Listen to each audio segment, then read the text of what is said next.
Hello friends, आपके अपने channel Jaiswal virtual classes में एक बार फिर आपका स्वागत है। फ्रेंड्स, कल जो है यानी कि 14 जून को जीआईसी लेक्चर का एग्ज़ाम हुआ। सभी विषयों का एग्ज़ाम हुआ, उसमें सिविक्स का भी एग्ज़ाम यानी पॉलिटी का भी एग्ज़ाम हुआ है और आपने उस पेपर को दिया है। पेपर बहुत सरल तो हम नहीं कह सकते हैं, स्तरीय था और उम्मीद करता हूं कि आपने अच्छा किया होगा। क्वेश्चन पेपर फ्रेंड्स कल आप में से ही एक स्टूडेंट के द्वारा जो है हमको शाम तक जो है उपलब्ध कराया गया, तो उसी क्वेश्चन के प्रश्नों को हम आज के इस क्लास में हल करके बताने का आपको प्रयास करेंगे। प्रश्नों का सही उत्तर क्या होगा, यानी कि इस क्लास में हम पॉलिटी से संबंधित जितने भी प्रश्न बनते हैं, जीएस के प्रश्नों की बात नहीं है, जीएस के प्रश्नों को हम सॉल्व नहीं कराएंगे, यानी 1 से लेकर 40 तक जो जीएस के प्रश्न हैं उस पर हम लोग चर्चा नहीं करेंगे। 41 से लेकर के 120 क्वेश्चन तक जो कि सिविक्स के पोर्शन से आते हैं, पॉलिटी के पोर्शन से आते हैं, उस पर हम लोग डिस्कस करेंगे और एक एक करके सभी प्रश्नों को ध्यान से पढ़ेंगे और देखेंगे और समझेंगे कि आखिर इस प्रश्न का सही उत्तर क्या होगा। फ्रेंड्स, मेरी तरफ से यह पूरा प्रयास रहेगा कि मैं आपको सही उत्तर बता सकूं, लेकिन फिर भी एक आध प्रश्न में यदि आपको लगता है कि इसका उत्तर जो आप सर ने बताया वो सही नहीं है, इसका उत्तर ये होना चाहिए, तो यदि आप प्रमाण सहित जो है साक्ष्य हमको देंगे तो हम भी करेक्ट हो जाएंगे और अपने स्टूडेंट को भी हम करेक्ट कर देंगे कि वास्तव में इसका उत्तर सही ये होगा। वरना 2 दिन बाद 3 दिन बाद जो है आयोग का आंसर किया जाएगा, उससे भी आप मिला सकते हैं।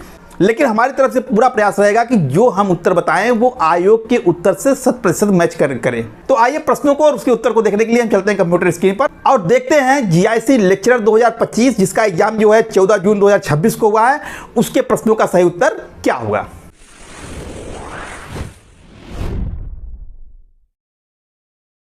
तो फ्रेंड्स, उत्तर प्रदेश जीआईसी प्रवक्ता परीक्षा 2025 जिसका कि एग्जाम जो है कल 14 जून 2026 को हुआ।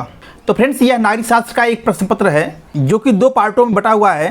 पहला पार्ट सामान्य अध्ययन का है, दूसरा पार्ट जो है नागरिक शास्त्र का विषय का है। सामान्य अध्ययन के कुल 40 प्रश्न हैं। प्रश्न संख्या 1 से लेकर के 40 तक सामान्य अध्ययन के प्रश्न हैं।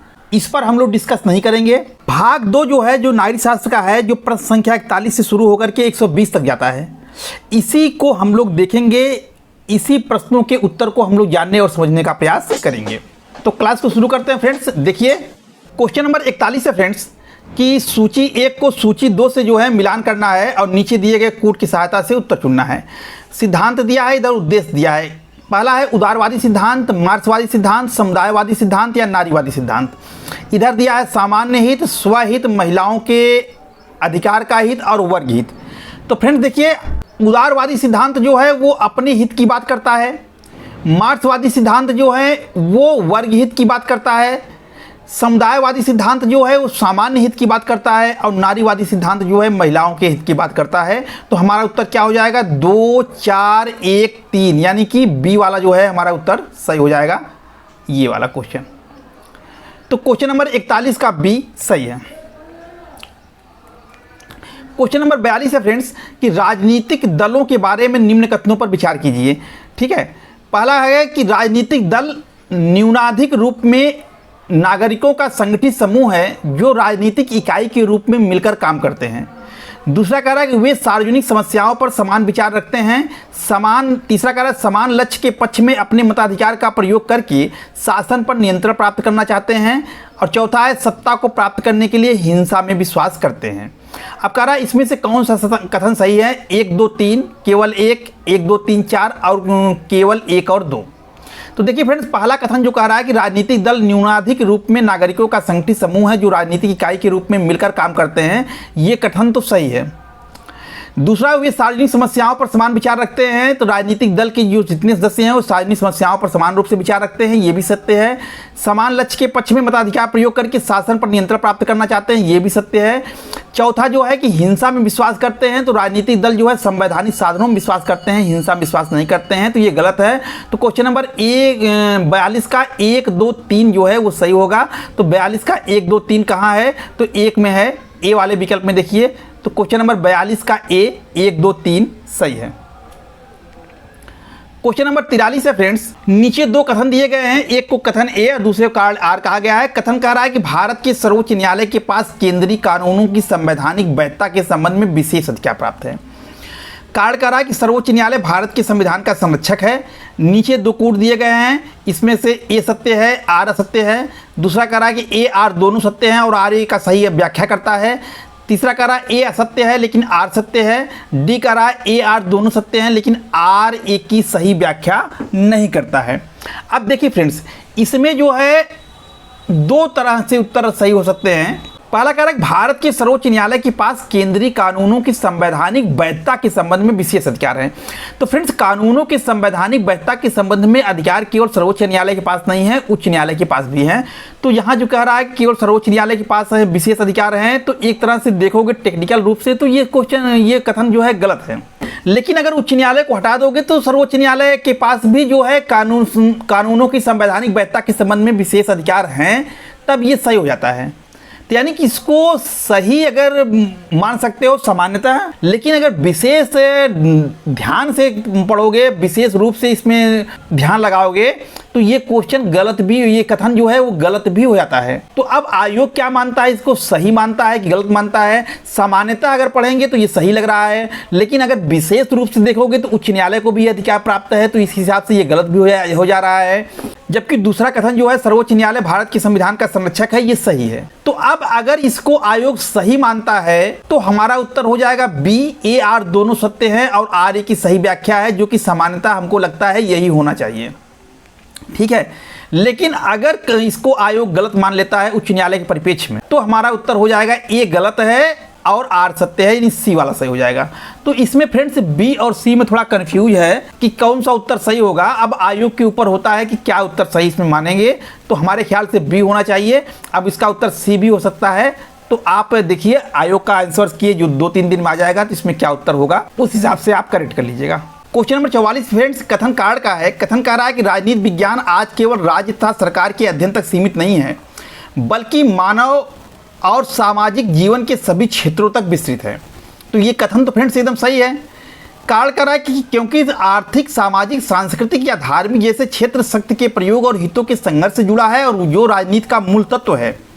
फ्रेंड्स, कारण भी सही है और कथन के कारण व्याख्या भी कर रहा है, तो हमारा उत्तर क्या हो जाएगा बी, ए आर दोनों सत्य हैं और आर ए का सही स्पष्टीकरण है। तो क्वेश्चन नंबर 44 का बी, ए आर दोनों सत्य हैं और आर ए का सही स्पष्टीकरण है, सही हो जाएगा। क्वेश्चन नंबर 45 है फ्रेंड्स, सर्वोच्च न्यायालय के संविधान पीठ में 99वां संविधान संशोधन अधिनियम को असंवैधानिक घोषित करने में कितने न्यायाधीश सम्मिलित थे? 7, 3, 9 या 5? तो फ्रेंड्स देखिए इसका उत्तर हो जाएगा डी, 5। 99वां जो संविधान संशोधन हुआ था फ्रेंड्स, वो राष्ट्रीय न्यायिक आयोग के गठन के संबंध में प्रावधान किया गया था, जिसको कि सुप्रीम कोर्ट के 5 जजों ने जो है, 5 जजों की संवैधानिक पीठ ने जो है 4-1 के निर्णय से असंवैधानिक घोषित कर दिया। तो जो प्रश्न पूछा है कितने जजों की संवैधानिक पीठ थी, तो 5 जजों की थी। क्वेश्चन नंबर 45 का डी सही है। क्वेश्चन नंबर 46 है फ्रेंड्स कि लोकतंत्र के अभिजात सिद्धांत के मुख्य समर्थकों में से हैं लेनिन, हिटलर, मैकाइवर या मोस्का? तो फ्रेंड्स देखिए हमारा उत्तर हो जाएगा डी, मोस्का। फ्रेंड्स, लोकतंत्र के अभिजात सिद्धांत के मुख्य प्रवर्तकों में मोस्का का नाम आता है। क्वेश्चन नंबर 46 का डी सही है। क्वेश्चन नंबर 47 है फ्रेंड्स कि भारतीय राष्ट्रीय कांग्रेस का लाहौर अधिवेशन किस वर्ष संपन्न हुआ? 1929 में, 35 में, 34 में या 30 में? तो फ्रेंड देखिए हमारा उत्तर हो जाएगा ए, 1929 में। भारतीय राष्ट्रीय कांग्रेस का लाहौर अधिवेशन जो है 1929 में संपन्न हुआ था, जिसकी अध्यक्षता पंडित जवाहरलाल नेहरू ने की थी। क्वेश्चन नंबर 47 का ए सही है। क्वेश्चन नंबर 48 है फ्रेंड्स कि संविधान का अनुच्छेद 66 कहता है कि भारत के उपराष्ट्रपति का चुनाव किया जा सकता है राज्यसभा तथा लोकसभा के केवल निर्वाचित सदस्यों के द्वारा, केवल राज्यसभा के सदस्यों के द्वारा, संसद के दोनों सदनों तथा सभी राज्य विधानसभाओं के सदस्यों के द्वारा, राज्यसभा और लोकसभा के सभी सदस्यों के द्वारा। तो फ्रेंड देखिए हमारा उत्तर हो जाएगा डी, राज्यसभा तथा लोकसभा के सभी सदस्यों के द्वारा। क्वेश्चन नंबर 48 का डी सही है। क्वेश्चन नंबर 49 है फ्रेंड्स कि नागरिक वह है जिसे राज्य की सरकार में हिस्सेदारी प्राप्त हो और जो उसके सम्मान का आनंद लेने का हकदार हो। किसने कहा? लास्की, अरस्तु, सीले, वाटल। तो फ्रेंड देखिए हमारा उत्तर हो जाएगा बी, अरस्तु। अरस्तु नागरिक उसे मानता है जो शासन प्रशासन में सामान्य रूप से भागीदारी निभाता है। तो वही स्टेटमेंट उसी संबंधित लिखा गया है यहाँ पर। तो क्वेश्चन नंबर 49 का बी, अरस्तु सही होगा। क्वेश्चन नंबर 50 है फ्रेंड्स, कौटिल्य के अनुसार कितने राज्यों का समूह राज्य मंडल कहलाता है? बहुत इंपॉर्टेंट प्रश्न, कई बार पूछा हुआ है। तो उत्तर हमारा हो जाएगा ए, 12। यानी कौटिल्य ने 12 राज्यों के समूह को मिलाकर के राज्यमंडल का निर्माण करता है। तो उत्तर क्या हो जाएगा 12। क्वेश्चन नंबर 50 का ए 12 सही होगा। क्वेश्चन नंबर 51 है फ्रेंड्स कि निम्नलिखित घटनाओं को सही कालानुक्रम क्या होगा? फ्रांसीसी क्रांति, अमेरिकी स्वतंत्रता का युद्ध, मैग्ना कार्टा या गौरवपूर्ण क्रांति। तो फ्रेंड्स देखिए, सबसे पहले मैग्ना कार्टा आया था, वो 1215 ईस्वी में आया था। फिर इंग्लैंड की गौरवपूर्ण क्रांति हुई थी 1688 ईस्वी में। इसके बाद अमेरिकी स्वतंत्रता का युद्ध हुआ था 1776 ईस्वी में। फिर फ्रांसीसी क्रांति हुई थी 1789 ईस्वी में। तो फ्रेंड देखिए, हमारा उत्तर हो जाएगा सबसे पहले मैग्ना कार्टा यानी 3, फिर इसके बाद गौरवपूर्ण क्रांति 4, फिर इसके बाद अमेरिकी स्वतंत्रता का युद्ध 2, फिर फ्रांसीसी क्रांति 1, यानी 3 4 2 1। 3 4 2 1 कहाँ है? पहले में है। तो हमारा उत्तर हो जाएगा 51 का ए 3 4 2 1 सही है। क्वेश्चन नंबर 52 है फ्रेंड्स, निम्नलिखित कथनों पर विचार कीजिए। 73वें संविधान संशोधन के अधिनियमित होने के बाद विकेंद्रीकरण होना चाहिए। यानी 73वां संविधान संशोधन पंचायती राज व्यवस्था संबंधित है। तो कह रहा है इसके जो अधिनियमित होने के बाद क्या विकेंद्रीकृत होना चाहिए? निर्णय लेने की शक्ति, संपूर्ण प्रणाली का, न्यायिक शक्तियों का, प्रशासनिक शक्तियों का। तो फ्रेंड देखिए, इसमें से जो है क्या विकेंद्रीकृत होना चाहिए? तो निर्णय लेने की शक्ति विकेंद्रीकृत हुई, संपूर्ण प्रणाली विकेंद्रीकृत हुई, प्रशासनिक शक्तियों का विकेंद्रीकरण हुआ, लेकिन न्यायिक शक्तियों का विकेंद्रीकरण नहीं हुआ है। पंचायती राज व्यवस्था में न्यायिक शक्तियों का विकेंद्रीकरण नहीं किया गया है। तो यही गलत हो जाएगा। तो यानी हमारा सही क्या होगा? 1 3 और 4। तो 1 3 और 4 कहाँ विकल्प में है? पहले विकल्प में है। हमारा उत्तर हो जाएगा 1 2 और 4। 52 का ए केवल 1 2 और 4 सही होगा। क्वेश्चन नंबर 53 है फ्रेंड्स, दबाव समूहों के कार्यप्रणाली के संबंध में निम्नलिखित कथनों पर विचार कीजिए। पहला है कि दबाव समूह मुख्यतः पत्र पत्रिकाओं के माध्यम से जनमत को प्रभावित करने का प्रयास करते हैं, सही है। दबाव समूह राजनीतिक सत्ता प्राप्त करने के लिए सीधे चुनाव में भाग लेते हैं, ये गलत है। दबाव समूह चुनाव में भाग नहीं लेते हैं। तीसरा है दबाव समूह अपनी प्रतिष्ठा और राजनीतिक हैसियत से बढ़कर विधायिका को प्रभावित करने का प्रयास करते हैं, ये भी सही है। चौथा है आवश्यकता पड़ने पर दबाव समूह अपने हितों की रक्षा के लिए न्यायालय का भी सहारा लेते हैं, ये भी सही है। यानी दूसरा वाला जो है यही गलत है हमारा। इसको छोड़ करके तीनों सही हैं, पहला, तीसरा और चौथा। तो हमारा उत्तर क्या हो जाएगा? ए पहला, तीसरा और चौथा। ये विकल्प देखिए ए। तो क्वेश्चन नंबर 53 का ए पहला, तीसरा और चौथा सही होगा। क्वेश्चन नंबर 54 है फ्रेंड्स, किसने कहा संसदीय प्रणाली पार्टी की भावना को तीव्र करती है और इसे हमेशा उबाल पर रखती है? Lord Bryce, Harold Laski, Lord Acton या मैकाइवर। तो फ्रेंड देखिए, हमारा उत्तर हो जाएगा ए लॉर्ड ब्राइस। यह फेमस स्टेटमेंट जो है फ्रेंड्स वो लॉर्ड ब्राइस का है। तो क्वेश्चन नंबर 54 का ए लॉर्ड ब्राइस सही होगा। क्वेश्चन नंबर 55 है फ्रेंड्स कि लोकसभा अध्यक्ष के संबंध में निम्न कथनों पर विचार कीजिए। यदि लोकसभा अध्यक्ष त्यागपत्र देना चाहे तो अपना त्यागपत्र राष्ट्रपति को संबोधित करके करना होता है, तो ये गलत है फ्रेंड्स। लोकसभा का अध्यक्ष अपना त्यागपत्र राष्ट्रपति को नहीं बल्कि लोकसभा के उपाध्यक्ष को संबोधित करके देता है। दूसरा है लोकसभा अध्यक्ष को लोकसभा के तत्कालीन समस्त सदस्यों के बहुमत से पारित संकल्प के द्वारा हटाया जा सकता है, तो ये सही है। लोकसभा अध्यक्ष को हटाने का जो प्रस्ताव होगा वो साधारण बहुमत से ही पारित होना चाहिए, ठीक है। तीसरा है कि लोकसभा अध्यक्ष को लोकसभा के तत्कालीन सभी सदस्यों के 2/3 बहुमत से पारित संकल्प द्वारा हटाया जा सकता है, तो ये गलत है फ्रेंड्स। लोकसभा अध्यक्ष को हटाने के लिए 2/3 बहुमत की आवश्यकता नहीं पड़ती है, बल्कि उसके साधारण बहुमत से ही उसको हटाया जा सकता है। तो तीसरा गलत है, पहला गलत है। चौथा है लोकसभा अध्यक्ष राष्ट्रपति के प्रसाद पर्यंत पद पर बने रहते हैं, ये गलत है। लोकसभा अध्यक्ष जो है राष्ट्रपति के प्रसाद पर्यंत पद धारण नहीं करते हैं। तो हमारा उत्तर क्या सही हो जाएगा? 2, यानी पहला जो है वो गलत है, तीसरा जो है वो गलत है और चौथा जो है वो गलत है। तो सही क्या है? 2 सही है। तो हमारा उत्तर क्या हो जाएगा? केवल 2, यानी डी वाला विकल्प देखिए केवल 2 सही है। तो क्वेश्चन नंबर 55 का डी केवल 2 सही है। क्वेश्चन नंबर 56 है फ्रेंड्स कि लोकमत का अर्थ है नागरिकों के महत्वपूर्ण समूहों के विचार, विवेक और सामान्य हित पर आधारित प्रभावी बहुमत के विचार, नागरिकों के बहुमत के विचार, सभी नागरिकों के एकमत की राय। तो फ्रेंड देखिए, हमारा उत्तर हो जाएगा बी विवेक और सामान्य हित पर आधारित बहुमत के विचार। यानी लोकमत का अर्थ क्या है? विवेक और सामान्य हित पर आधारित प्रभावी बहुमत के विचार। तो क्वेश्चन नंबर 56 का बी सही है। क्वेश्चन नंबर 57 है फ्रेंड्स कि राज शब्द का प्रयोग सबसे पहले किसने किया? मैकियावेली ने, प्लेटो ने, लाक ने, अरस्तू ने। तो फ्रेंड्स फेमस क्वेश्चन है, बहुत ही सब लोग जानते होंगे। तो राज शब्द का सबसे पहले प्रयोग किसने किया था? मैकियावेली ने किया था। तो क्वेश्चन नंबर 57 का ए मैकियावेली सही होगा। क्वेश्चन नंबर 58 है फ्रेंड्स कि इनमें से कौन सा विकल्प आयोगों की स्थापना के संदर्भ में कालानुक्रम में व्यवस्थित है? नीति आयोग, बाल अधिकार संरक्षण के लिए राष्ट्रीय आयोग, केंद्रीय सूचना आयोग या राष्ट्रीय महिला आयोग। तो देखिए फ्रेंड्स, नीति आयोग जो है उसकी स्थापना जो है वो 2015 ईस्वी में हुई थी, ठीक है। बाल अधिकार संरक्षण के लिए जो राष्ट्रीय आयोग है इसकी स्थापना 2007 में हुई थी। केंद्रीय सूचना आयोग जो है इसकी स्थापना जो है 2005 में हुई थी। और राष्ट्रीय महिला अधिकार जो आयोग है इसकी स्थापना 1992 ईस्वी में हुई थी। तो सबसे पहले क्या आएगा फ्रेंड्स? राष्ट्रीय महिला आयोग 1992, दूसरा आएगा केंद्रीय सूचना आयोग 2005, तीसरा आएगा बाल अधिकार संरक्षण के लिए राष्ट्रीय आयोग 2007 और चौथा आएगा नीति आयोग 2015। यानी कि 4 3 2 1। तो 4 3 2 1 देखें आप, बी वाले विकल्प में है 4 3 2 1। तो हमारा उत्तर हो जाएगा 58 का बी, 4 3 2 1 सही है। क्वेश्चन नंबर 59 है फ्रेंड्स कि संघ और राज्य कानूनों के बीच विवादों का निपटारा किसके द्वारा किया जाता है? नीति आयोग के द्वारा, प्रधानमंत्री के द्वारा, संसद के द्वारा, भारत के सर्वोच्च न्यायालय के द्वारा। तो फ्रेंड्स, संघ और राज्य के बीच अगर कोई विवाद है तो उसका निपटारा भारत का सर्वोच्च न्यायालय करता है। तो हमारा उत्तर हो जाएगा डी, भारत का सर्वोच्च न्यायालय। तो क्वेश्चन नंबर 59 का डी, भारत का सर्वोच्च न्यायालय सही होगा। क्वेश्चन नंबर 60 है friends, political science and government पुस्तक के लेखक कौन हैं? J.W. Gardener, David stun, C.H. Page या R.G. गेटल। तो फ्रेंड देखिए, यह जो पुस्तक है, यह जो है पुस्तक जो है किसका है? वो गार्डनर का है। गार्डनर ने इसी पुस्तक में परिभाषा देते हुए कहा कि राजनीति विज्ञान का आरंभ और अंत जो है वो राज्य से होता है। तो क्वेश्चन नंबर 60 का ए, गार्डनर सही है। क्वेश्चन नंबर 61 फ्रेंड्स कि भारतीय संविधान के निम्नलिखित में से किस अनुच्छेद को संसद के साधारण बहुमत द्वारा संशोधन किया जा सकता है? अनुच्छेद 3, अनुच्छेद 54, अनुच्छेद 72 या अनुच्छेद 241। तो फ्रेंड देखिए, हमारा उत्तर हो जाएगा ए, अनुच्छेद 3। तो फ्रेंड्स, अनुच्छेद 3 में राज्यों के निर्माण के संबंध में प्रावधान है, उसको संसद जो है साधारण बहुमत से संशोधन कर सकती है। तो क्वेश्चन नंबर 61 का ए, अनुच्छेद 3 सही होगा।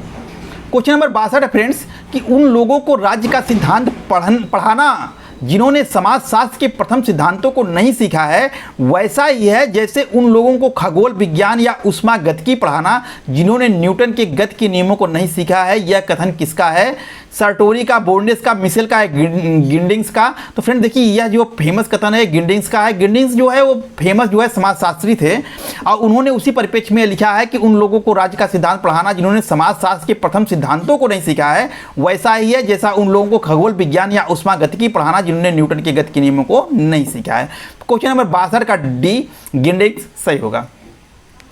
क्वेश्चन नंबर 63 है फ्रेंड्स कि विधि के शासन की परिकल्पना करता है विधि के समझ समानता, संसाधनों का समान वितरण, विधि का समान संरक्षण, नैतिक समानता। तो फ्रेंड देखिए, विधि के शासन की जो परिकल्पना है वो विधि के समझ समानता की बात करता है, ये विधि के समान संरक्षण की बात करता है, संसाधनों के समान वितरण की बात नहीं करता है, नैतिक समानता की बात नहीं करता है। तो हमारा उत्तर क्या हो जाएगा? 1 3। तो क्वेश्चन नंबर 63 का सी, 1 और 3 जो है वो सही होगा। क्वेश्चन नंबर 64 है फ्रेंड्स कि पंचायती राज के संदर्भ में निम्नलिखित में से कौन सा कथन सही है? संविधान के 73वें संशोधन के द्वारा संविधान में नए अध्याय 9 जोड़ा गया। त्रिस्तरीय पंचायती राज के लिए अनुच्छेद 243 यानी त्रिस्तरीय पंचायती राज जो है इसके लिए अनुच्छेद 243 में प्रावधान है। तो देखिए फ्रेंड्स, पहला जो स्टेटमेंट दिया गया है वो तो सामान्यतः देखेंगे तो आप सही है।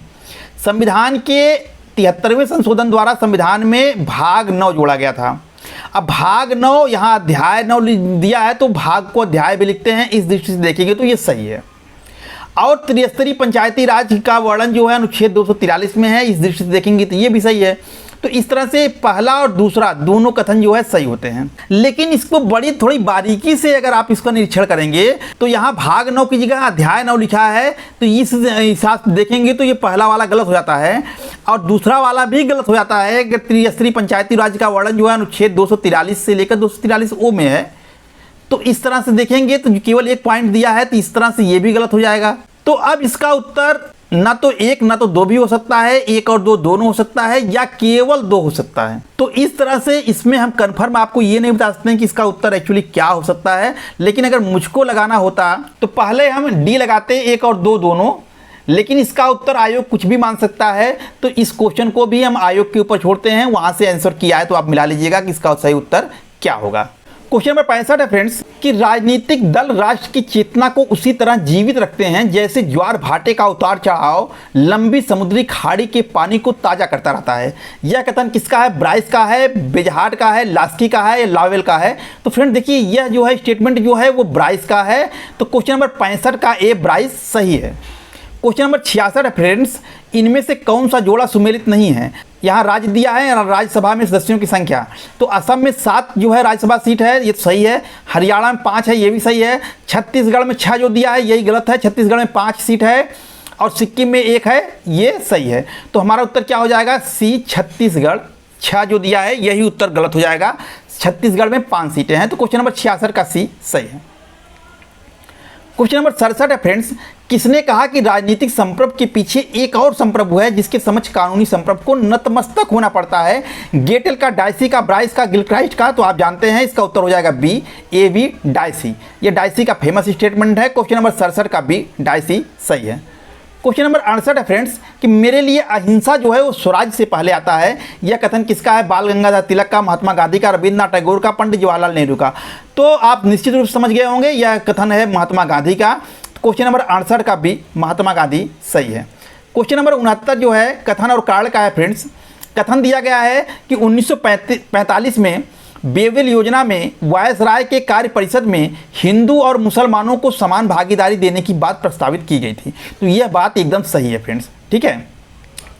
कारण कह रहा है कि बेवेल ने सोचा था कि इस व्यवस्था से भारत का विभाजन टल जाएगा। तो ये फ्रेंड्स ये जो कारण कह रहा है ये गलत कह रहा है, क्योंकि बेवेल ने यह सोच करके बेवेल योजना नहीं लाया था कि इसका उद्देश्य जो है विभाजन को टालना है। तो पहला कथन तो सही है लेकिन दूसरा कथन कारण जो है वो गलत है। तो हमारा उत्तर हो जाएगा ए सत्य है लेकिन आर जो है वो गलत है, ठीक है। तो क्वेश्चन नंबर 69 का ए सत्य है लेकिन आर गलत है, सही होगा। क्वेश्चन नंबर 70 है फ्रेंड्स कि लोकसभा का अध्यक्ष अपना त्यागपत्र संबोधित करता है भारत के राष्ट्रपति को, भारत के प्रधानमंत्री को, भारत के उपराष्ट्रपति को, लोकसभा के उपाध्यक्ष को? तो फ्रेंड देखिए इसका उत्तर हो जाएगा डी, लोकसभा के उपाध्यक्ष को। क्वेश्चन नंबर 70 का डी सही है। क्वेश्चन नंबर 71 है फ्रेंड्स कि भारतीय संविधान को बनाने में कितना समय लगा? 2 वर्ष 11 माह 18 दिन, 2 वर्ष 7 माह 11 दिन, 4 वर्ष 1 माह 5 दिन, 3 वर्ष 6 माह 10 दिन? तो फ्रेंड देखिए एकदम सिंपल क्वेश्चन, उत्तर होगा 2 वर्ष 11 माह 18 दिन। क्वेश्चन नंबर 71 का ए सही होगा। क्वेश्चन नंबर 72 है फ्रेंड्स कि किसने कहा कि जात की भूमिका राष्ट्रीय स्तर की राजनीति पर उतनी नहीं है जितनी स्थानीय राज्य राजनीति पर है? रजनी कोठारी, माइकल ब्रेचर, केसी जोहरी या मॉरिस जोन्स? तो फ्रेंड्स यह उत्तर जो है मेरे हिसाब से मॉरिस जोन्स इसका उत्तर सही होगा। यह जो स्टेटमेंट दिया है मॉरिस जोन्स का है। क्वेश्चन नंबर 72 का डी, मॉरिस जोन्स सही होगा। क्वेश्चन नंबर 73 फ्रेंड्स कि मूल्यों के आधिकारिक बंटवारा किस समाज की एक न्यूनतम पूर्ववर्त शर्त है? यह कथन निम्न में से किसका है? डेविड ईस्टन का, हार्मन फाइनर का, लॉर्ड ब्राइस का या डेविड एप्टर का? तो फ्रेंड देखिए यह स्टेटमेंट जो है डेविड ईस्टन का है कि मूल्यों का आधिकारिक आवंटन जो है वो किसी समाज की न्यूनतम पूर्व शर्त है। तो यह डेविड ईस्टन कथन है। क्वेश्चन नंबर 73 का ए, डेविड ईस्टन सही होगा। क्वेश्चन नंबर 74 है फ्रेंड्स कि हाब्स ने किस अवधारणा को स्वच्छंदता अथवा जो चाहो सो करो के रूप में वर्णित किया? लेवियाथन, स्वतंत्रता, राजा को, प्राकृतिक अधिकार को? तो फ्रेंड्स इसका उत्तर बी होना चाहिए, स्वतंत्रता को, क्योंकि हाब्स ने जिस प्राकृतिक अवस्था की वर्णन की वहाँ पर लोगों को नियंत्रित करने वाली कोई शक्ति नहीं थी, लोग स्वतंत्र थे और अपनी मनमानी करते थे। तो इस स्वतंत्रता को ही इसने स्वच्छंदता का नाम दिया कि लोग जो है स्वच्छंद थे अपने हिसाब से अपने कार्य को करने के लिए। तो यहाँ पर हमारे ख्याल से इसका उत्तर जो है स्वतंत्रता होना चाहिए। क्वेश्चन नंबर 74 का बी स्वतंत्रता सही है। क्वेश्चन नंबर 75 है फ्रेंड्स कि ग्रामीण अनुसूची भारतीय संविधान के किस संशोधन अधिनियम के द्वारा जोड़ी गई? 73वें संविधान संशोधन, 61वां, 42वां या 74वां? तो फ्रेंड देखिए इसका उत्तर हो जाएगा ए, 73वां संविधान संशोधन। 73वें संविधान संशोधन के द्वारा फ्रेंड्स भारतीय संविधान में 11वीं अनुसूची को जोड़ा गया था। तो वही प्रश्न यहाँ पूछा है। तो क्वेश्चन नंबर 75 का ए, 73वां संविधान संशोधन सही होगा। क्वेश्चन नंबर 76 है फ्रेंड्स कि स्विट्जरलैंड में महिलाओं को मताधिकार कब दिया गया? 11 मार्च 1972 को, 5 जनवरी 1970 को, 23 अप्रैल 1974 को या 7 फरवरी 1971 को? तो फ्रेंड देखिए हमारा उत्तर हो जाएगा डी, 7 फरवरी 1971 को। स्विट्जरलैंड में महिलाओं को मताधिकार 7 फरवरी 1971 को मिला। क्वेश्चन नंबर 76 का डी सही है। क्वेश्चन नंबर 77 है फ्रेंड्स कि भारत का सर्वोच्च न्यायालय ने मूल ढांचे के सिद्धांत को निम्नांकित किस वाद के संदर्भ में प्रतिपादित किया? गोलकनाथ के मामले में, शंकरी प्रसाद के मामले में, केशवानंद भारती के मामले में या सज्जन सिंह के मामले में? तो फ्रेंड देखिए हमारा उत्तर हो जाएगा सी, केशवानंद भारती के मामले में। तो क्वेश्चन नंबर 77 का सी, केशवानंद भारती मामले में सही होगा। क्वेश्चन नंबर 78 है फ्रेंड्स कि अलग अलग विद्वानों की दृष्टि में भारतीय संविधान की संघीय प्रवृत्ति के बारे में अलग अलग राय है, इसको उनके विचारों के साथ सम्मिलित करके सही उत्तर का चयन कीजिए। तो फिर देखिए इधर दिया है उनके स्टेटमेंट और इधर दिया है विद्वान का नाम। तो एक सौदेबाजी संघ जो है वो भारतीय संघात्मक व्यवस्था को किसने कहा था? तो ये है मोरिस जोन्स ने कहा था। दूसरा है कि भारत अपनी तरह का अलग मामला है, यह किसने कहा था? तो ये अलेक्जेंड्रोविच का है स्टेटमेंट है। तीसरा है कि प्रबल केंद्रीकरण की प्रवृत्ति वाला संघवाद, ये किसने कहा था? तो ये जो है आइवर जेनिंग्स ने कहा था। चौथा है कि सहकारी संघवाद, यह किसने कहा था? तो यह जो है ग्रीनविल ऑस्टिन ने कहा था। और जो है पांचवा जो है अतिशय संघीय व्यवस्था जो है ये किसने कहा था? पॉल एपेलवी ने कहा था। तो देखिए फ्रेंड्स हमारा उत्तर क्या हो जाएगा? पहले का 4 मोरिस जोन्स। देखिए पहले का 4 कहाँ है? तो बी में है पहले का 4। तो हमारा उत्तर यही बी वाला ही हो जाएगा, पहले का 4 इसी से पकड़ा गया। तो हमारा उत्तर हो जाएगा बी, 4 3 1 2 5। तो 4 3 1 2 5 बी में है, तो हम क्वेश्चन नंबर 78 का बी सही हो जाएगा। क्वेश्चन नंबर 79 है फ्रेंड्स कि निम्नलिखित में से कौन स्पिरिट ऑफ लॉज के लेखक हैं? तो लास्की हैं, सिसरो हैं, गार्डनर हैं या मॉन्टेस्क्यू हैं? तो फ्रेंड देखिए इसका उत्तर हो जाएगा डी, बहुत ही फेमस किताब है मॉन्टेस्क्यू की। तो क्वेश्चन नंबर 79 का डी मॉन्टेस्क्यू सही होगा। क्वेश्चन नंबर 80 है फ्रेंड्स कि राज्य के सावियर सिद्धांत के संदर्भ में निम्न में से कौन सा कथन सही है? आपको कौन सा कथन सही है ये बताना है। तो पहला दिया है कि लोगों को राज्य के विरुद्ध अधिकार है, यह राज्य तथा समाज के मध्य अंतर की उपेक्षा करता है, व्यक्ति को राज्य के विरुद्ध कोई अधिकार नहीं है, वह व्यक्ति की स्वतंत्रता के लिए कोई सुरक्षा नहीं छोड़ता है। अब देखिए फ्रेंड्स सावियर सिद्धांत जो है वो राज्य को बहुत ही महत्वपूर्ण मानता है, राज्य को साध्य मानता है। तो इसलिए जो चीज़ राज्य को साध्य मानेगा वह लोगों को राज्य के विरुद्ध अधिकार है इसकी बात स्वीकार नहीं करेगा। यानी राज्य के विरुद्ध जो है लोगों को विरोध करने का कोई अधिकार नहीं होगा, राज्य के विरुद्ध उनको कोई अधिकार नहीं मिलेगा। तो जो पहला कथन कह रहा है लोगों को राज्य के विरुद्ध अधिकार है, ये तो एकदम गलत हो गया। ठीक है, वह राज्य और समाज के मध्य अंतर की उपेक्षा करते हैं। तो सावियर सिद्धांत के समर्थक जो है राज्य और समाज को एक ही मानते हैं, उनके बीच कोई डिफर नहीं करते हैं। तो ये जो दूसरा कथन है वो सही है। तीसरा कह रहा है व्यक्ति को राज्य के विरुद्ध कोई अधिकार नहीं होते हैं। तो जो सावियर सिद्धांत के समर्थक हैं वो व्यक्ति को राज्य के विरुद्ध कोई अधिकार नहीं देते हैं क्योंकि वो राज्य को साध्य मानते हैं। और जो चौथा कह रहा है वह व्यक्ति की स्वतंत्रता के लिए कोई सुरक्षा नहीं छोड़ता है, यानी स्वतंत्रता की बात नहीं करते हैं, उनकी स्वतंत्रता के लिए कोई सुरक्षा नहीं छोड़ते हैं। तो यह भी सही होना चाहिए फ्रेंड्स। विकल्प यानी 2 3 4 सही है, तो लेकिन विकल्प 2 3 4 कहीं नहीं है। तो अब हमको जो विकल्प दिया उसमें से उत्तर देखना है। तो जो 2 और 3 है यह जो है मूलतः जो सावियर सिद्धांत के मेन थॉट में आता है। तो 2 3 जो है मुख्य रूप से अगर हमको मारना होगा तो हम क्या मारेंगे? 2 और 3 मारेंगे केवल। ठीक है, क्योंकि चौथे को इसकी आलोचना के रूप में कहा जाता है, यह मूल थॉट में नहीं आता है ये, जबकि दूसरा और तीसरा सिद्धांत जो है इसके मूल सिद्धांत में आते हैं। तो इस तरह से हमारा उत्तर हो जाएगा 2 और 3 सही है। तो क्वेश्चन नंबर 80 का डी 2 और 3 सही है, सही होगा। क्वेश्चन नंबर 81 है फ्रेंड्स कि संघ लोक सेवा आयोग के बारे में निम्न कथनों पर विचार कीजिए। पहला कथन कह रहा है कि भारत में पहली बार लोक सेवा आयोग का गठन भारत शासन अधिनियम 1935 के अंतर्गत किया गया। गलत है फ्रेंड्स, पहली बार जो है लोक सेवा आयोग का गठन 1935 के अंतर्गत नहीं बल्कि 1919 के अंतर्गत किया गया था। पहली बार लोक सेवा आयोग 1926 में बन गया था। दूसरा है कि स्वतंत्रता उपरांत संविधान में यह प्रावधान किया गया कि संघ के लिए एक लोक सेवा आयोग तथा प्रत्येक राज्य के लिए पृथक लोक सेवा आयोग होगा, ये सही है। तीसरा कह रहा है कि संघ लोक सेवा आयोग की सिफारिशें केवल सलाहकारी प्रवृत्ति की होती हैं, ये भी सही है। यानी पहला गलत है, दूसरा और तीसरा सही है। तो हम दूसरा और तीसरा कहाँ है? तो डी में। तो केवल 2 और 3 सही हैं, यही हमारा उत्तर हो जाएगा। तो क्वेश्चन नंबर 81 का डी केवल 2 और 3 सही है। क्वेश्चन नंबर 82 है फ्रेंड्स कि भारतीय संविधान की प्रस्तावना में पंथ निरपेक्ष और समाजवादी शब्द जोड़े गए। 42वें संविधान संशोधन, 39वें संविधान संशोधन, 44वें संशोधन या 41वें संविधान संशोधन के द्वारा। तो फ्रेंड देखिए हमारा उत्तर हो जाएगा ए, 42वें संविधान संशोधन के द्वारा। एक ही बार संशोधन हुआ था, 42वां संविधान संशोधन। और 3 शब्द इसमें जोड़े गए थे, जिसमें से 2 शब्द यहाँ पूछ लिया है। तो क्वेश्चन नंबर 82 का जो है ए, 42वां संविधान संशोधन सही होगा। क्वेश्चन नंबर 83 है फ्रेंड्स कि संविधान संशोधन अधिनियम द्वारा अल्पसंख्यकों के संस्थानों को छोड़कर अन्य सभी शिक्षण संस्थानों के अनुसूचित जाति, अनुसूचित जनजाति तथा सामाजिक और शैक्षणिक दृष्टि से पिछड़े छात्रों का आरक्षण देने का प्रावधान किया गया है। 93वां संविधान संशोधन, 76वां संविधान संशोधन, 77वां संविधान संशोधन या 92वां संविधान संशोधन। तो हमारा उत्तर हो जाएगा फ्रेंड्स 93वां संविधान संशोधन अधिनियम।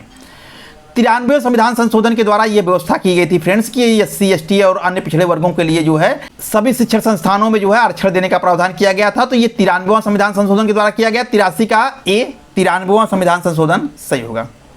क्वेश्चन नंबर 84 है फ्रेंड्स, सूची 1 और सूची 2 को मिलाना है। इधर दिया है जॉन स्टुअर्ट मिल, हेयक, हाबाउस, स्ट्रॉस, यहाँ उनकी पुस्तक दिया है the constitution of liberty, natural rights and history, ऐसे ऑन लिबर्टी या लिबर्निज्म। तो देखिए friends, the constitutional of liberty ये हेयक की पुस्तक है, नेचुरल राइट्स एंड हिस्ट्री जो है ये लियो स्ट्रॉस की पुस्तक है, ऐसे ऑन लिबर्टी ये मिल की पुस्तक है, और लिबर्लिज्म जो है ये हाबाउस की पुस्तक है। तो यानी पहले का क्या हो जाएगा 3, दूसरे का 1, तीसरे का जो है 4, 3 1 4 2, 3 1 4 2। तो 3 1 4 2 जो है वो डी में है फ्रेंड्स। देखिए 3 1 4 2, तो यानी कि क्वेश्चन नंबर 84 का डी 3 1 4 2 सही होगा। क्वेश्चन नंबर 85 है फ्रेंड्स कि किसने कहा कि राजनीतिक सत्ता बंदूक की नली से निकलती है? मुसोलिनी ने, माओ से तुंग ने, बिस्मार्क ने या हिटलर ने? तो फ्रेंड देखिए इसका उत्तर हो जाएगा बी, माओ से तुंग ने। यह स्टेटमेंट माओ से तुंग का है। क्वेश्चन नंबर 85 का बी, माओ से तुंग सही होगा। तो क्वेश्चन नंबर 86 है फ्रेंड्स कि दबाव समूह निम्न में से कौन सा तरीका नहीं अपनाते हैं? प्रचार, संगोष्ठी, लॉबिंग या चुनाव लड़ना? तो फ्रेंड्स देखिए दबाव समूह जो है चुनाव नहीं लड़ते हैं, तो यही उत्तर गलत हो जाएगा। 86 का डी सही है। क्वेश्चन नंबर 87 है फ्रेंड्स, 1992 की मास्ट्रिच संधि एवं 1997 की एम्स्टर्डम संधि नागरिकता के कौन से रूप से संबंधित है? बहुल नागरिकता, इकाई नागरिकता, वैश्विक नागरिकता या दोहरी नागरिकता? तो फ्रेंड देखिए हमारा उत्तर हो जाएगा डी, दोहरी नागरिकता। ये जो मास्ट्रिच संधि है फ्रेंड्स और ये 97 का एम्स्टर्डम संधि है, इसका संबंध जो है यूरोपीय संघ के निर्माण से है। और यूरोपीय संघ के जो 10 देश हैं, एक तो उनको अपने मूल देश की सदस्यता मिलती है और दूसरा जो है यूरोपीय संघ की नागरिकता मिलती है। तो यानी इस तरह से उनके पास दोहरी नागरिकता होती है। जैसे कोई फ्रांस का व्यक्ति है तो एक तो फ्रांस की नागरिकता उसके पास रहेगी अपने देश की, और दूसरा यूरोपीय संघ की। तो इस तरह से 2 नागरिकता रहेगी। तो यही उत्तर हो जाएगा दोहरी नागरिकता। क्वेश्चन नंबर 87 का डी सही है। क्वेश्चन नंबर 88 है फ्रेंड्स कि भारत में राष्ट्रपति पद के प्रत्याशी के लिए जमानत राशि एवं अनुमोदकों की संख्या वर्तमान समय में कितनी है? 15,000 रुपये जमानत राशि और 50 अनुमोदक। यही उत्तर हमारा सही हो जाएगा। वर्तमान समय में 50 अनुमोदक और 50 समर्थक चाहिए उसके। तो यहाँ अनुमोदक दिया 50 अनुमोदक होने चाहिए और 15,000 रुपये की उसकी जमानत राशि होनी चाहिए। तो क्वेश्चन नंबर 88 का ए सही है। क्वेश्चन नंबर 89 है फ्रेंड्स कि निम्नलिखित में से कौन सा भारत का पहला राज्य है जो भाषाओं के आधार पर बना? पंजाब, गुजरात, आंध्र प्रदेश या महाराष्ट्र? तो फ्रेंड्स भाषा के आधार पर बनने वाला पहला राज्य जो है आंध्र प्रदेश था 1953 ईस्वी में। तो हमारा उत्तर हो जाएगा सी। क्वेश्चन नंबर 89 का सी सही है। क्वेश्चन नंबर 90 है फ्रेंड्स कि सूची 1 को सूची 2 से सुमेलित करना है और नीचे दिए गए कोड से उसका उत्तर चुनना है। तो देखिए सूची पहला दिया है कि राज्य एक न्यायिक इकाई के रूप में, राज्य एक जीव के रूप में, राज्य एक मशीन के रूप में, राज्य एक वर्ग के रूप में। इधर लॉक दिया है, डुग्वी दिया है, हेगल दिया है, मार्क्स दिया है। तो राज्य को एक न्यायिक इकाई के रूप में फ्रेंड डुग्वी मानते हैं, राज्य को एक जीव के रूप में हेगल मानते हैं, राज्य को एक मशीन के रूप में व्यक्तिवादी लॉक मानते हैं और राज्य को एक वर्ग के रूप में मार्क्स मानते हैं। तो हमारा उत्तर क्या हो जाएगा फ्रेंड्स? 2 3 1 4, 2 3 1 4। ये बी वाले में है देखिए 2 3 1 4। तो क्वेश्चन नंबर 90 का बी 2 3 1 4 जो है वो सही होगा। क्वेश्चन नंबर 91 है फ्रेंड्स कि समानता की उत्कृष्ट अभिलाषा ने स्वतंत्रता की आशा को निष्फल यानी व्यर्थ कर दिया। यह कथन किसका है? लावेल का, अरस्तू का, एक्टन का या ग्रीन का? तो फ्रेंड देखिए यह कथन जो है वो लॉर्ड एक्टन का है। क्वेश्चन नंबर 91 का सी, लॉर्ड एक्टन सही होगा।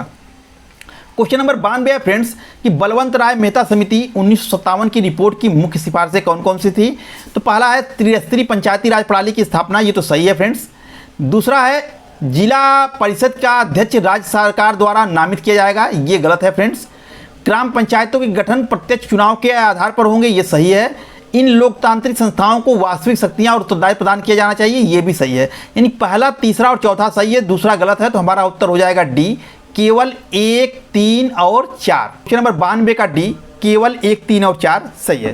क्वेश्चन नंबर 93 है फ्रेंड्स कि भारतीय संविधान का कौन सा अनुच्छेद समान नागरिक संहिता की बात करता है? अनुच्छेद 44, अनुच्छेद 42, अनुच्छेद 45 या अनुच्छेद 43?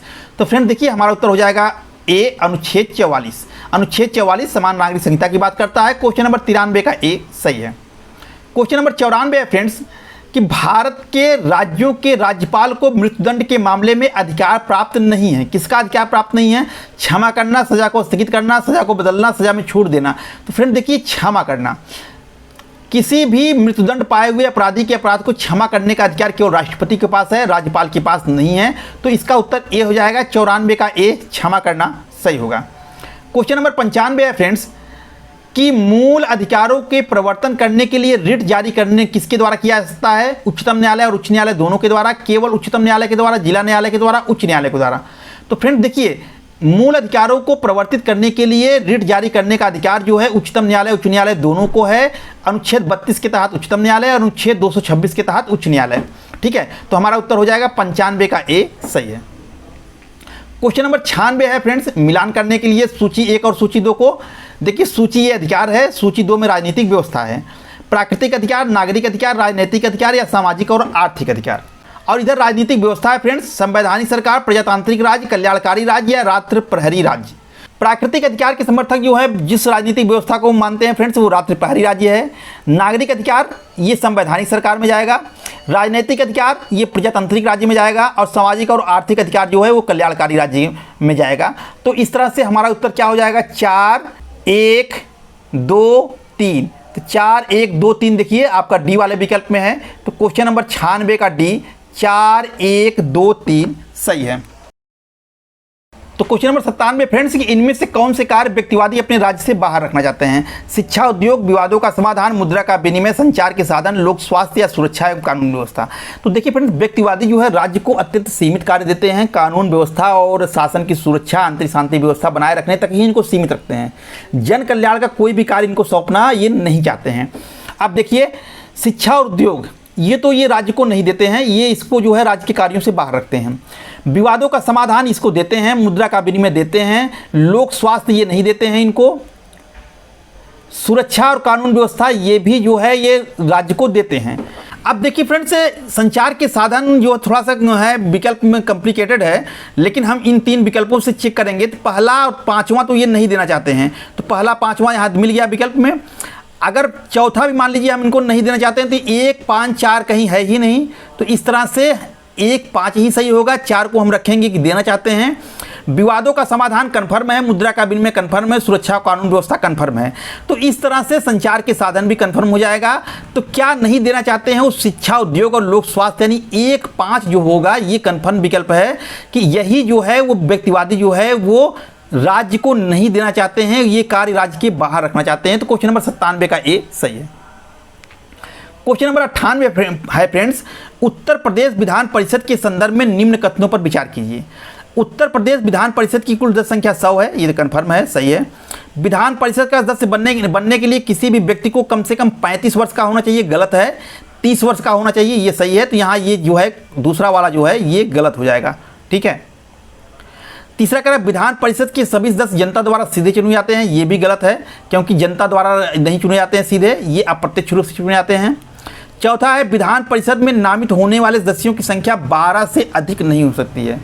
तो अब देखिए, विधान परिषद में नामित होने वाले सदस्यों की संख्या जो है वो उसके लिए कोई संख्या नहीं दिया गया, केवल कहा गया है कि संपूर्ण सदस्य संख्या का 1/6 सदस्य जो है वो राज्यपाल के द्वारा नामित किए जाएंगे। तो यहाँ 12 से अधिक दिया है, तो इस तरह से हमको लगता है कि ये भी गलत हो जाएगा। केवल एक ही जो है वही सही होना चाहिए। तो हमारा उत्तर क्या हो जाएगा? बी, केवल एक ही सही होगा। तो क्वेश्चन नंबर 98 का बी, केवल एक सही है। क्वेश्चन नंबर 99 फ्रेंड्स कि राज्य और संघ के बीच वित्तीय विभाजन किसकी संस्कृति पर होता है? वित्त आयोग के, सरकारी आयोग, अंतर्राज्यीय परिषद, नीति आयोग। तो फ्रेंड्स इसका उत्तर हो जाएगा ए, वित्त आयोग। यानी राज्य और संघ के बीच वित्तीय विभाजन जो है वित्त आयोग की संस्कृति पर होता है। तो क्वेश्चन नंबर 99 का ए, वित्त आयोग सही होगा। क्वेश्चन नंबर 100 है फ्रेंड्स कि निम्नलिखित में से कौन सा अधिनियम भारत में जिला न्यायालयों के संगठन और अधिकार क्षेत्र को नियंत्रित करता है? कोर्ट फीस अधिनियम 1870, भारतीय दंड संहिता आईपीसी 1860, भारतीय न्यायालय अधिनियम 1918, दंड प्रक्रिया संहिता सीआरपीसी 1973। तो फ्रेंड देखिए हमारा उत्तर हो जाएगा डी, दंड प्रक्रिया संहिता सीआरपीसी 1973 सही होना चाहिए। क्वेश्चन नंबर 100 का डी सही है। क्वेश्चन नंबर 101 है फ्रेंड्स, सूची 1 को सूची 2 से मिलाना है। सूची 1 में देखो व्यक्तियों का नाम दिया है, जयपाल सिंह, दुर्गाबाई देशमुख, बलदेव सिंह, एस.टी. मुखर्जी। सूची 2 में जो है उनके किस पद पर रहे हैं वो उसके बारे में दिया है। संविधान सभा में कांग्रेस के नामांकित व्यक्ति, संविधान सभा के उपाध्यक्ष, केंद्रीय समाज कल्याण बोर्ड के संस्थापक अध्यक्ष, आदिवासी महासभा के संस्थापक सदस्य। तो फ्रेंड देखिए जयपाल सिंह जो है आदिवासी महासभा के संस्थापक सदस्य यानी चौथा हो जाएगा। दुर्गाबाई देशमुख जो है वो केंद्रीय समाज कल्याण बोर्ड की संस्थापक अध्यक्ष हैं, तो 3 हो जाएगा। बलदेव सिंह जो हैं ये संविधान सभा में कांग्रेस के नामांकित व्यक्ति थे और एस.जी. मुखर्जी जो है संविधान सभा के उपाध्यक्ष थे। तो हमारा उत्तर हो जाएगा 4, 3, 1, 2। तो 4, 3, 1, 2 देखिए सी में दिया है, तो 4, 3, 1, 2 जो है वो सही होगा। क्वेश्चन नंबर 101 का सी 4, 3, 1, 2 सही होगा। क्वेश्चन नंबर 102 है फ्रेंड्स कि राल्स का वितरणात्मक न्याय सिद्धांत जो है कौन से विचार पर आधारित है? समानता के, विभेद के सिद्धांत पर, हकदारी या इच्छा पर? तो फ्रेंड देखिए हमारा उत्तर हो जाएगा बी, विभेद का सिद्धांत। क्वेश्चन नंबर 102 का बी सही है। क्वेश्चन नंबर 103 है फ्रेंड्स कि दुर्भाग्यवश राजनीति एक ऐसा विषय है जिस पर हर व्यक्ति अपने को विशेषज्ञ मानता है, भले ही उसने इसका क्रमबद्ध अध्ययन किया हो या नहीं। यह किसका कथन है? जेलनिक का, लावेल का, J.S. प्राइस यानी कहीं कहीं इसका ब्राइस मिलता है, और या हार्वर्ड J.S. प्राइस होगा। तो फ्रेंड देखिए इसका उत्तर जो होना चाहिए ब्राइस होना चाहिए हमारे ख्याल से, J.S. ब्राइस का स्टेटमेंट है ये। तो क्वेश्चन नंबर 103 का बी सही होना चाहिए। क्वेश्चन नंबर 104 है फ्रेंड्स कि भारतीय संविधान में अवशिष्ट शक्तियों का प्रदान करने के लिए जो है किसको नजीर माना जाता है? ऑस्ट्रेलिया को, संयुक्त राज्य अमेरिका को, भारत सरकार अधिनियम 1935 को या कनाडा को? तो अवशिष्ट शक्तियाँ कहाँ से ली गई सीधे बताना है। कनाडा उत्तर सही हो जाएगा, हमारा उत्तर डी हो जाएगा। क्वेश्चन नंबर 104 का डी कनाडा सही है। क्वेश्चन नंबर 105 है फ्रेंड्स कि निम्न में से कौन सा कौटिल्य के राज्य की विदेश नीति के संबंध में 6 सिद्धांतों की विशेषता नहीं है? यानी कौटिल्य का जो खड़गुड़ नीति सिद्धांत है उसमें से कौन नहीं है यही बताना है। आसन, यान, संधि, कूटनीति। तो फ्रेंड्स आसन, यान, संधि ये सब जो है कौटिल्य के जो है 6 सिद्धांतों में आते हैं। कूटनीति उसमें नहीं आता है, तो हमारा उत्तर कूटनीति हो जाएगा। क्वेश्चन नंबर 105 का सी कूटनीति सही है। क्वेश्चन नंबर 106 है फ्रेंड्स कि नीचे जो है कथन और कारण दिए गए हैं। तो कथन कह रहा है कि उत्तर प्रदेश का विधानमंडल समवर्ती सूची के विषयों पर भी कानून बना सकता है। तो बिल्कुल बना सकता है फ्रेंड्स, विधानमंडल को समवर्ती सूची के विषयों पर कानून बनाने का अधिकार है, तो यानी ये सही है हमारा। कारण कह रहा है कि ऐसे कानून अपने आप केंद्र के उस विषय पर बने कानून को निरस्त कर देते हैं। ये गलत है फ्रेंड्स, कारण गलत है, इसलिए गलत है कि समवर्ती सूची के विषयों पर केंद्र और राज्य दोनों कानून बना सकते हैं, लेकिन अगर टकराव होगा तो केंद्र द्वारा बनाया गया कानून मान्य होगा, राज्यों का कानून मान्य नहीं होगा। और दूसरा विकल्प जो है राज्यों के कानून के मान्य करने की बात करता है, तो इसलिए गलत है। यही लिखा है कि ऐसे कानून अपने आप केंद्र के उसी विषय पर बने कानून को निरस्त कर देते हैं। केंद्र के कानून को निरस्त नहीं करेंगे बल्कि राज्यों के कानून निरस्त हो जाएंगे। तो कारण गलत है, कथन सही है, तो हमारा उत्तर हो जाएगा ए सही है और आर गलत है। तो क्वेश्चन नंबर 106 का ए सही है, आर गलत है, सही होगा। क्वेश्चन नंबर 107 है फ्रेंड्स कि संविधान के 106वां संविधान संशोधन अधिनियम 2023 से संबंधित निम्न कथनों पर विचार कीजिए। इस संशोधन के द्वारा लोकसभा और राज्य विधानसभाओं में महिलाओं के लिए 33% आरक्षण का प्रावधान प्रदान किया गया। ये तो सही है फ्रेंड्स। इस संशोधन को नारी शक्ति वंदन अधिनियम के नाम से जाना गया, ये भी सही है। यह प्रावधान लोकसभा चुनाव 2024 से लागू हो गया, ये गलत है फ्रेंड्स, क्योंकि इसको लागू होने के लिए पहले जो है जनगणना पूरी होगी, परसीमन होगा, तब यह लागू होगा, 2024 से लागू नहीं होगा। यह आरक्षण प्रावधान 15 वर्ष की अवधि के लिए लागू किया गया है, तो यह सही है फ्रेंड्स। इसकी समय सीमा 15 वर्ष है, तो हमारा उत्तर 1, 2 और 4 जो है वो सही होंगे। तो 1, 2 और 4 देखिए डी वाले में है, तो हमारा उत्तर हो जाएगा क्वेश्चन नंबर 107 का डी, 1, 2 और 4 सही होंगे। क्वेश्चन नंबर 108 है फ्रेंड्स कि निम्न में से कौन सी रचना महात्मा गांधी की नहीं है? Sarvodaya, ethical religion, Holi family या सत्याग्रह? तो फ्रेंड देखिए हमारा उत्तर हो जाएगा सी, होली फैमिली या मार्क्स और एंजल्स की पुस्तक है, न कि महात्मा गांधी की। तो क्वेश्चन नंबर 108 का सी, होली फैमिली सही होगा। क्वेश्चन नंबर 109 है फ्रेंड्स कि हाफ्स तथा रूसो के सिद्धांतों पर आधारित निम्नलिखित कथनों पर विचार करें। दोनों विचारक मानते हैं कि प्राकृतिक अवस्था में मनुष्य अपनी प्राकृतिक शक्तियों के कारण संघर्ष में आते हैं। अब देखिए फ्रेंड्स, संघर्ष की अवस्था जो है वो हाफ्स बताते हैं, रूसो जो है वो जो है प्राकृतिक अवस्था शुरुआत में शांतिपूर्ण मानते हैं। तो इस तरीके से अगर देखेंगे तो ये कथन जो है, ये पहला वाला जो विकल्प जो है हमको गलत प्रतीत होता है। दूसरा, रूसो का निष्कर्ष हाफ्स की तरह निरंकुश राज्य का समर्थन करता है। अब ये विकल्प भी देखो फ्रेंड्स, इसमें भी सही भी हो सकता है, गलत भी हो सकता है। देखने का नजरिया है कि आप किस नजरिए से देखते हैं। रूसो का निष्कर्ष हाफ्स की तरह निरंकुश राज्य का समर्थन करता है, एक तरह से देखेंगे तो गलत है। हाफ्स ने निरंकुश प्रभुसत्ता का समर्थन किया था, जबकि रूसो ने जो है लोकप्रिय प्रभुसत्ता का समर्थन किया था। तो इस तरह से गलत है। लेकिन रूसो ने जिस समान इच्छा पर आधारित व्यवस्था की कल्पना की थी वो उतनी ही निरंकुश थी जितनी कि हाफ्स का लेवियाथन था। तो इस दृष्टि से देखेंगे तो रूसो का निष्कर्ष हाफ्स की तरह निरंकुश राज्य का समर्थन करता है, ये सही हो जाता है। अब दोनों विचारक मानते हैं कि व्यक्ति प्राकृतिक अधिकारों को छोड़कर राज्य की आज्ञाओं का पालन करता है, ये सही है। दोनों ये मानते हैं कि व्यक्ति जो है राज्य में जाने से पहले, कोई व्यवस्था स्थापित करके जो संस्था का निर्माण किया है उसमें जाने से पहले अपने अधिकारों को छोड़ देता है। ठीक है, तो ये सही है। तो इस दृष्टि से देखेंगे फ्रेंड तो तीसरा तो एकदम सही लगता है। अब दूसरे को भी अगर हम सही मान लेंगे 2-3 सही हो जाएगा, दूसरे को सही नहीं मानेंगे तो केवल 3 हो जाएगा, जबकि 3 कोई विकल्प में है ही नहीं। और पहला भी अगर एक दृष्टि से देखेंगे तो पहला भी क्वेश्चन विकल्प सही हो सकता है। तो इस तरह से इसमें भी बड़ा कन्फ्यूजन है कि वास्तव में सही उत्तर क्या माना जाए, 2-3 को माना जाए या 1-2-3 दोनों को माना जाए। तो अब इसका भी उत्तर हम आयोग के ऊपर छोड़ देते हैं कि आयोग जो मानेगा आप देख लीजिएगा। हम कंफर्म नहीं है इसलिए आपको हम बता नहीं सकते हैं। जिसको हमको लगता है कि सही है या सही के एकदम नज़दीक है उसी पर हम बता रहे हैं। ये थोड़ा सा कन्फ्यूजिंग है, तो 109 को आप आयोग से देख लीजिएगा। ठीक है, 110 क्वेश्चन देखिए फ्रेंड्स। 110 जो है वो है संवैधानिक सरकार का अर्थ है संविधान के अनुसार सरकार, प्रतिनिधि सरकार, जन सहमति पर सरकार या असीमित सरकार। तो फ्रेंड देखिए हमारा उत्तर हो जाएगा ए, संविधान के अनुसार सरकार। संवैधानिक सरकार वो है जो संविधान के अनुसार जो चलती है, संविधान के अनुसार यानी संवैधानिक नियमों पर चलती है, विधि के अनुसार चलती है। तो 110 का ए, संविधान के अनुसार सरकार सही होगा। 111 है फ्रेंड्स कि संविधान सभा की पहली बैठक कब हुई थी? 10 दिसंबर 1946, 8 दिसंबर 1946, 11 दिसंबर 1946 या 9 दिसंबर 1946। तो फ्रेंड देखिए इसका उत्तर हो जाएगा डी, 9 दिसंबर 1946। क्वेश्चन नंबर 11 का डी सही है। क्वेश्चन नंबर 12 है फ्रेंड्स कि देखिए सूची 1 को सूची 2 से सम्मिलित करना है। यहाँ पर जो है सर्वोच्च न्यायालय के न्यायाधीश का नाम दिया है, उनका कार्यकाल दिया है, उसी को मिलान करना है। तो देखिए फ्रेंड दीपक मिश्रा जो हैं वो 28/8/2017 से लेकर के 2/10/2018 तक रहे हैं। तो ए का क्या हो जाएगा? 2, ए का 2 यहाँ पर देखिए 2 में है। दूसरा है यू ललित। यू ललित जो हैं वो 27/8/2022 से 8/11/2022 तक रहे हैं। तो ये बी का 1 हो जाएगा।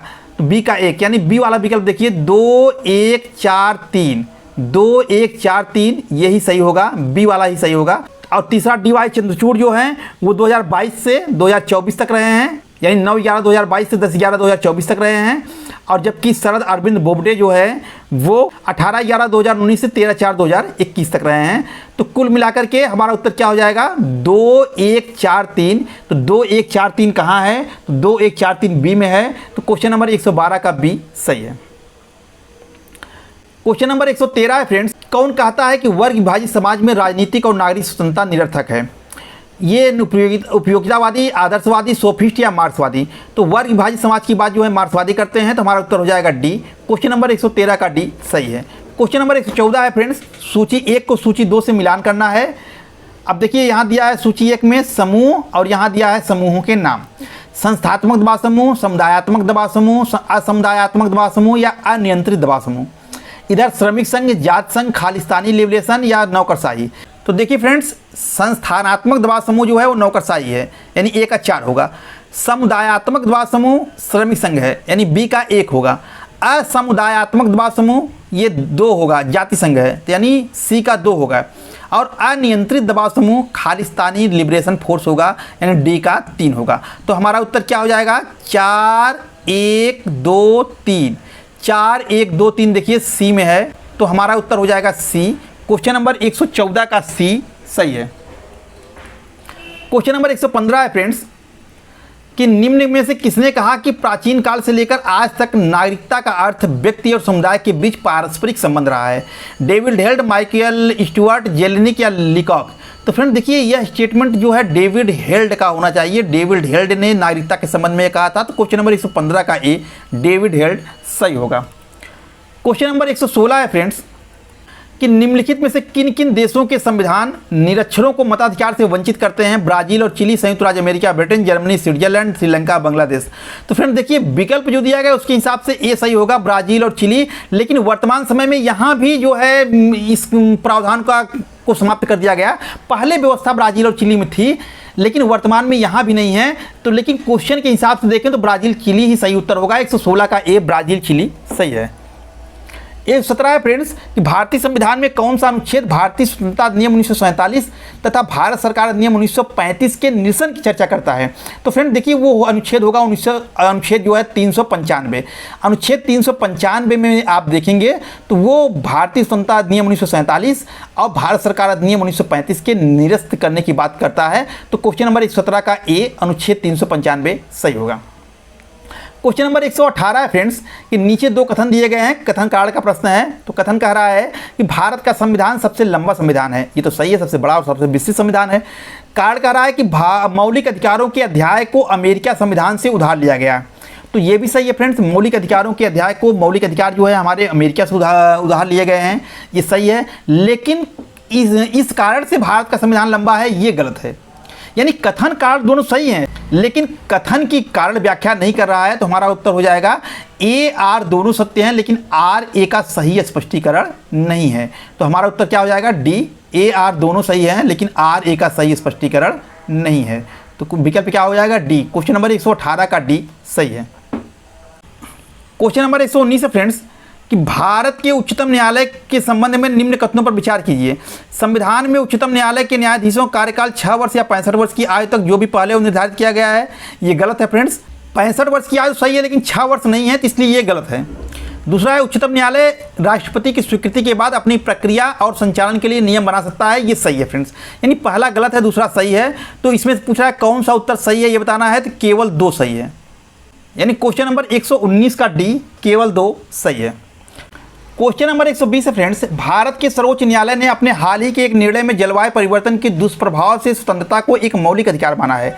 यह अधिकार भारतीय संविधान के किन अनुच्छेदों से निःसृत होता है? अनुच्छेद 19 और अनुच्छेद 21 से, अनुच्छेद 14, अनुच्छेद 19 और अनुच्छेद 21 से, अनुच्छेद 14 और अनुच्छेद 21 से, अनुच्छेद 14 और अनुच्छेद 19 से। तो फ्रेंड देखिए, हमारा उत्तर हो जाएगा सी, अनुच्छेद 14 और अनुच्छेद 21 से।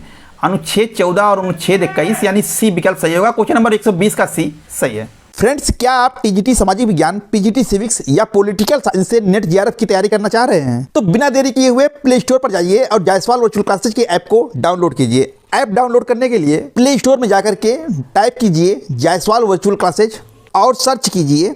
आपको कुछ इस तरह से इंटरफेस खुल के सामने आएगा और वहाँ जायसवाल वर्चुअल क्लासेज का आपको लोगो दिखाई दे रहा होगा।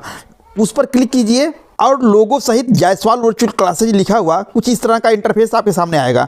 आप इंस्टॉल का बटन दबा दीजिए। इंस्टॉल होने के बाद ओपन का बटन दबाएंगे तो जायसवाल वर्चुअल क्लासेज का ऐप खुल जाएगा। यहाँ पर आपको लॉगिन करने के लिए मोबाइल नंबर और कुछ परमिशन मांगा जाएगा। जैसे ही आप मोबाइल नंबर डाल के परमिशन देते हैं, ऐप चालू हो जाएगा और सारी सूचनाएं यहीं पर मिल जाएंगी। तो बिना देरी किए फ्रेंड्स, ऐप को डाउनलोड कीजिए।